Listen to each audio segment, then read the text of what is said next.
I love you, I love you. শেরু পাখি আমাদের হাতিয়াতে এসে এই প্রথম, তার জন্মের পরে আর তো কখনো আসে না, ওর মা আসে না, ও কখন আসবে। কি খুশি, কি দৌড়াদৌড়ি বড় জায়গা পেয়ে।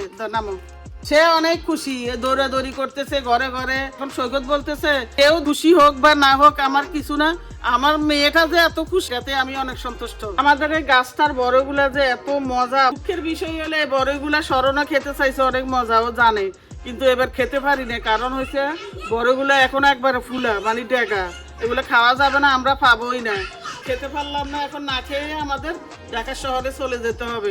পরবর্তীতে যদি কারো হাতে ফাটাইতে পারে ফাটাবে, নাইলে নাই।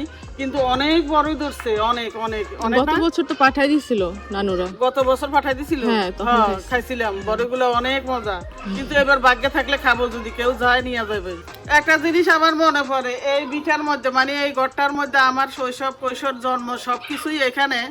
এবং সৈকত ছোট সময় এখানে পুরাটা অনেকটা বড় হয়েছে, বা এখানে ঘোরাঘুরি করছে, খেলছে।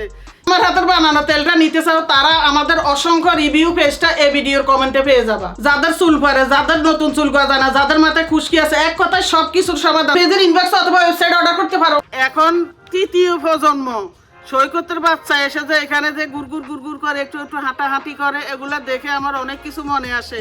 কবে এই তো সেই দিন মনে হয় যেন সৈকত হাঁটাহাঁটি করছে এইসব জায়গায়, কিন্তু এখন সৈকতের বাচ্চা হাঁটাহাঁটি করে।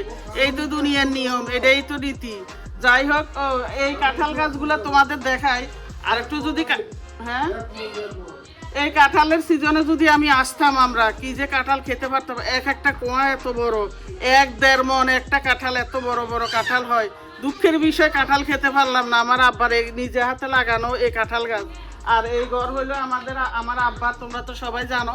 দেখো আমার আম্মার নামে আলেয়া মঞ্জিল করছে, তাইলে বুঝতেই পারো এখানে কার ভালোবাসাবাসি চলতেছে। সেহেরু আর সেহেরুর মাম্মা, সেহেরুর পাপ্পা আজকে চলে যাবে, আমরা যাব কালকে। কারণ আমি ওদের প্রাইভেট গাড়িতে গেলে আমার অনেক প্রচুর বমি হয়, মনিরও বমি হয়, এই জন্য যাবো না। চিন্তা করছি আর একটু থাকবো আজকের দিনটা, ওরা আজকে চলে যাবে।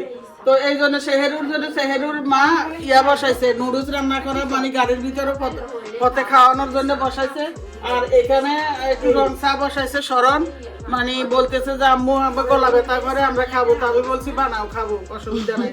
তো এইটা আর কি ব্যস্ততা আসে, সেহেরুর মারও ব্যস্ততা, সময় যাইতেছে, কারণ রেডি হবে, একটু পরে রওনা দিবে।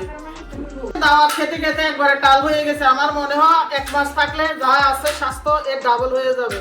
তো আজকে দুপুরও চলে আসছি ভাইয়ের বাসায়, দাওয়াত দিতে খেতে বরাবরের মতো। কালকেও দাওয়াত খাইছি, পরশু দিনও দাওয়াত খাইছি। এখন শরণ আর সৈকত তারা চলে যাবে, তাড়াহুড়া শুরু করছে। আমার ভাইও তাড়াতাড়ি করে রান্না বান্না করে টেবিলে সব রেডি করে দিয়েছে। কি কি রান্না করছে তোমাদের দেখাই। এখানে হলো ডিম আর রোস্ট করতে চাইছে, আমরা একেবারে করতে দিই নাই, কারণ কেউ খাবে না। বালুগুড়া খাইতে খাইতে খাইতে খাইতে মন থেকে একবারে মানে অনিচ্ছা এসে গেছে।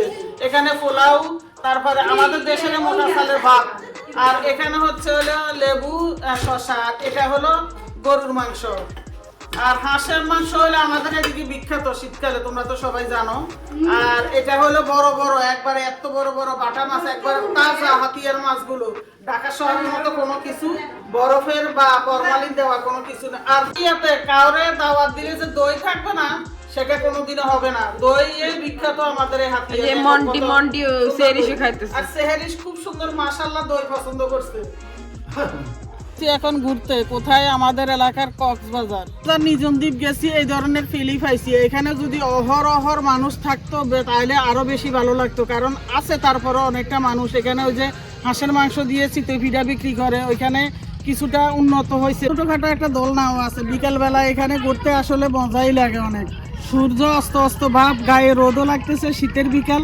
হরান হয়ে গেছে, এই জন্য দুজনে বসছি। আর দুজনে বসে কি রোমান্টিক সময় কাটাইতেছি। তুমি রোমান্টিক সময় কাটাইতেছ। এখন চলে আসছি আমরা সমুদ্রের পাড়ে, যেটা হলো এখন এই নদীর মধ্যে জোয়ার ভাটা, এখন ভাটা পড়ছে, এই জন্য পানিগুলো অনেক নিচে নেমে গেছে। আমরা চাইছিলাম মানে পানিতে নেমে অনেক হাঁটাহাঁটি করবো, মনি চলে যাচ্ছি সমুদ্রের আরো কাছে। সমুদ্রের অনেক কাছে ঠিকই, কিন্তু নামতে পারলাম না, এটাই হলো দুঃখের বিষয়। কারণ এই পানি অনেক নিচে নেমে গেছে, এখানে প্রচুর কাদা। আর কিছু খাবো না, সেটা কি করে হয়, জালমুড়ি দিয়ে শুরু করছি। ক্যামেরাম্যান হলে ইউকামনি বেশিরভাগ, এই জন্যই ইউকামনি ক্যামেরার আড়ালে থাকতে হইতেছে, বুঝছো তোমরা। আমরা রয়ে গেছি হলো ইউকামনির আব্বু, ইউকামনি, আমি, আমরা 3 জন। আর আমার বড় ছেলের বউ এই দুইজন আজকে চলে গেছে। সবচেয়ে স্বাস্থ্যসম্মত খাবার হলো ডাব। এই ডাবটাই আমি বেশি পছন্দ করি। এর পানির চাইতে আমার ডাবের এই নারিকেলটা বেশি পছন্দ। তা আমার পছন্দসই নারিকেল হয়েছেও আসলে। অনেক হয়েছে, খাওয়া খাইয়ে অনেক হয়েছে। এখন সন্ধ্যা নেমে আসছে নদীর পাড় থেকে, এখন বাসার উদ্দেশ্যে রওনা দিব। চলো এই গবনি।